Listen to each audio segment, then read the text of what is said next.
जो 400 पार का नारा दे रहे थे, वो 7वें चरण में 400 हार करके जाएंगे।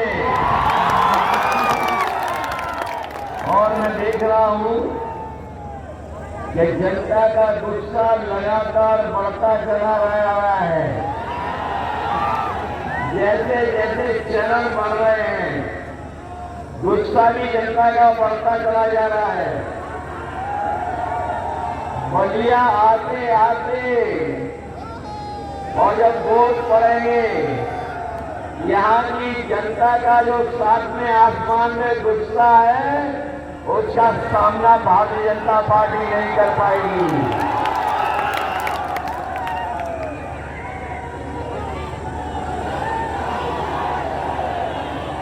जिन लोगों ने जनता को समय समय पर झूठी बातें और झूठे वादे किए थे, वो जो अपना हिसाब किताब लगा रहे थे 400 सीटों का, 400 पार का, वो अब 6वें चरण के बाद बिल्कुल साफ हो गया है। बीजेपी ने ठीक ही कहा था कि 543 में वो 400 पार वाली सीटें जीतने जा रहे हैं। तो 443 के बाद या 400 जो उन्होंने नारा दिया था कि 400 पार, 543 में 400 पार के मतलब हुआ कि 143 सीटें जीतने जा रहे हैं। लेकिन 143 नहीं जीत रही है, 140 करोड़ देश की जनता इन्हें 140 सीटों के लिए भी तरसाने का काम करेगी, क्योंकि इन्होंने किसानों से झूठ बोला और किसानों से कहा कि आपकी आय दोगुनी हो जाएगी। हमारा किसान गरीब जानता होगा, मेहनत कर करके इस महंगाई में लागत लगा करके उसने जो फसल तैयार की, लेकिन जब फसल तैयार होकर के बाजार या आड़तिया पर पहुंची तो हमारे किसान को कीमत नहीं दिला पा रहे, न लाभ दिला पा रहे। यहाँ लाभ दिलाना था, वही महंगाई बढ़ा करके किसान को संकट में डाल दिया। और हमारा किसान खाद खरीदा था, इस सरकार ने मोदी से भी चोरी शुरू कर दी। पहले 5 किलो चोरी की और फिर 5 किलो चोरी कर दी। बताओ किसान भाइयों, आपके बोरी से 10 किलो की खाद चोरी हुई है कि नहीं हुई है? न केवल खाद चोरी की, बल्कि हमारे किसानों को मजबूर किया कि डीएपी तभी मिलेगी जब आप नैनो यूरिया खरीदोगे। न नैनो यूरिया से पैदावार बढ़ी, न किसान को लाभ पहुंचा और धोखा देकर के उनसे नैनो यूरिया खरीदवाती। और सच्चाई तो ये है कि जिस तरीके से बड़े बड़े उद्योगपति भारत छोड़ करके चले गए, उसी तरीके से नैनो यूरिया वाले भी भारत छोड़ करके चले गए। जहां किसान पर लगातार कर्ज बढ़ गया, हमारे गरीबों पर कर्ज बढ़ गया, सूदखोरों की वजह से भी कर्ज बढ़ गया, गरीब संकट में चला गया। सूदखोरों ने भी गरीबी का लाभ उठाया और हमारे गरीबों के ऊपर मुसीबत पैदा कर दी। इसलिए हम अपने किसान भाइयों को कह के जा रहे, गरीब भाइयों को, इंडिया गठबंधन समाजवादी पार्टी ने तय किया है कि जिस तरीके से बीजेपी ने बड़े बड़े उद्योगपति, बड़े बड़े कारोबारियों को जो कर्ज माफ किया है, अभी तक 25 लाख करोड़ से ज्यादा कर्ज माफ कर चुके हैं।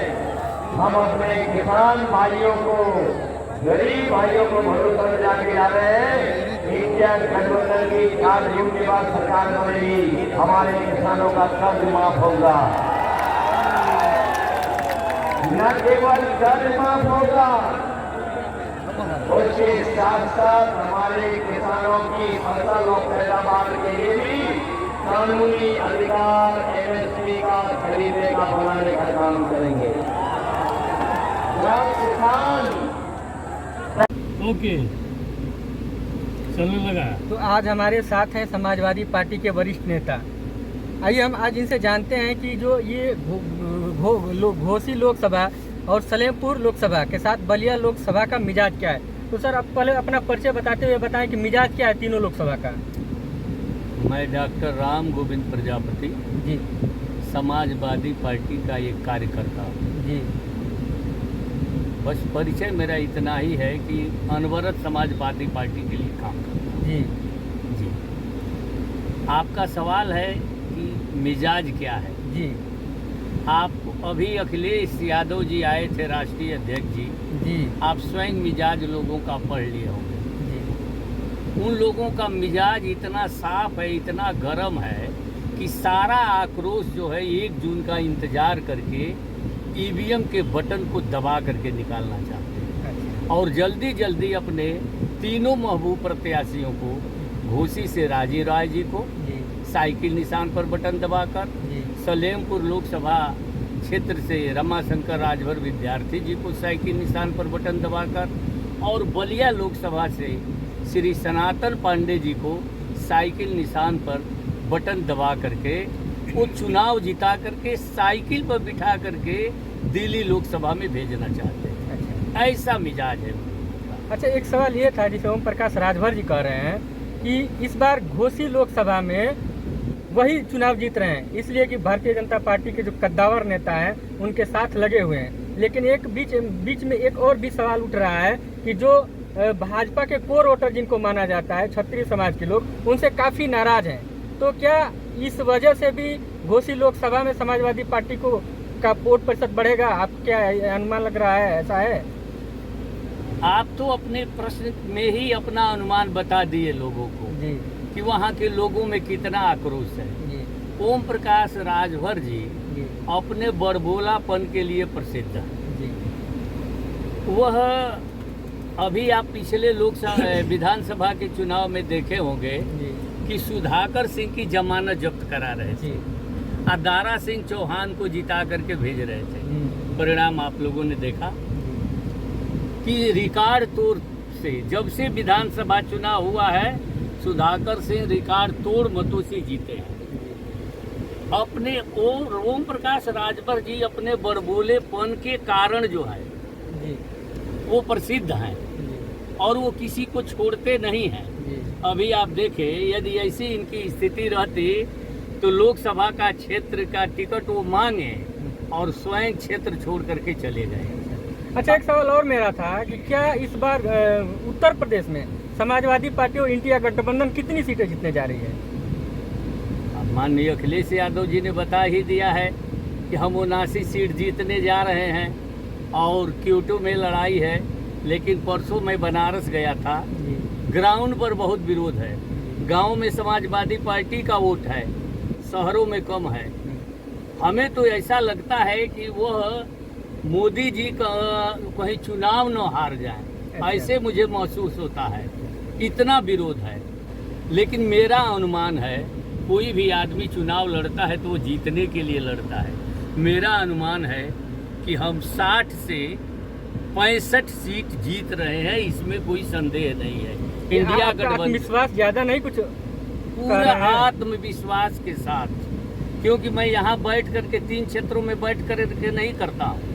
मैं पूरे प्रदेश का कार्यकर्ता हूँ और शिक्षक समाज का नेता हूँ और हर जगह से मैं टेलीफोनिक वार्ता से मैं पता करता हूँ कि कितनी सीटें आएंगी। अच्छा, ठीक है। इंडिया गठबंधन और मिला करके हम 70 सीट जीत रहे हैं। आप परिणाम देख लीजिए। ठीक है, आपने कहा कि आप इंडिया गठबंधन इस बार उत्तर प्रदेश में 60+ सीटें जीतेगी। एक सवाल और था मेरा कि जो लोकसभा बलिया है, आदि सनातन पांडे जी वहाँ से समाजवादी पार्टी इंडिया गठबंधन के उम्मीदवार हैं, उनका माहौल क्या है इस बार? जैसे वहाँ पे चर्चा है कि ब्राह्मण और क्षत्रिय में ये दोनों लोग पूरी जोर शोर से चुनाव लड़ रहे हैं कि उनका प्रत्याशी जीते। क्षत्रिय समाज के लोग आदरणीय शेखर जी के साथ लगे हुए हैं और ब्राह्मण समाज सनातन पांडे जी के साथ। आप इस चुनाव को, वहाँ के चुनाव को कैसे देखते हैं? मैं वहाँ के चुनाव को ब्राह्मण और क्षत्रियों में बांटना नहीं चाहता हूँ। जी।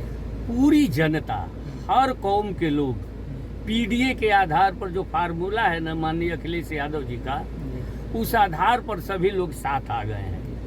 और वहाँ लड़ाई कोई कहता है कि ब्राह्मण भी ये क्षत्रिय है, नहीं, मैं नहीं मानता हूँ। इसलिए कि सनातन पांडे की प्रति बहुत सिंपैथी है, बहुत सहानुभूति है। जो लोग पिछले वर्ष सनातन पांडे को जिताना चाहते थे, वोट दिए थे, प्रशासन ने जबरदस्ती हराने का काम किया है। तो सनातन पांडे जी को एक तो सहानुभूति की लहर चल रही है और इंडिया गठबंधन की लहर दुगना हो गया। तीसरी बात, सर्व समाज के लोग सनातन पांडे जी के साथ लगे हुए हैं, इसलिए कि केवल एक जाति के लोग जातिवाद करके और लोगों को एक होने का पाठ पढ़ा दिया है। इसलिए केवल क्षत्रिय समाज के लोग जो हैं नीरज शेखर के साथ है। बाकी सभी समाज के लोग, वोटों का बंटवारा देख लिए तो ब्राह्मणों का वोट, क्षत्रियों का वोट और अल्पसंख्यक का वोट जितना था उतना सभी समाज का वोट भी नहीं होगा। और पूरे समाज का वोट जो है सनातन पांडे जी के साथ है। और सनातन पांडे जी मैं समझता हूँ कि कम से कम 2 लाख वोट से जीतेंगे। जी जी, बहुत बहुत धन्यवाद। ये थे समाजवादी पार्टी के वरिष्ठ नेता और ये हमारे सारे सवालों का बड़े ही बेबाकी से जवाब दे रहे थे। और कुछ साथी, आइए हम इनसे जानते हैं। देखिए एक और साथी हैं हमारे, इनसे हम जानते हैं कि इस बार का माहौल क्या है। कम शब्दों में सर बताएं कि माहौल क्या है। बहुत शानदार माहौल है पूरे प्रदेश में, पूरे देश में।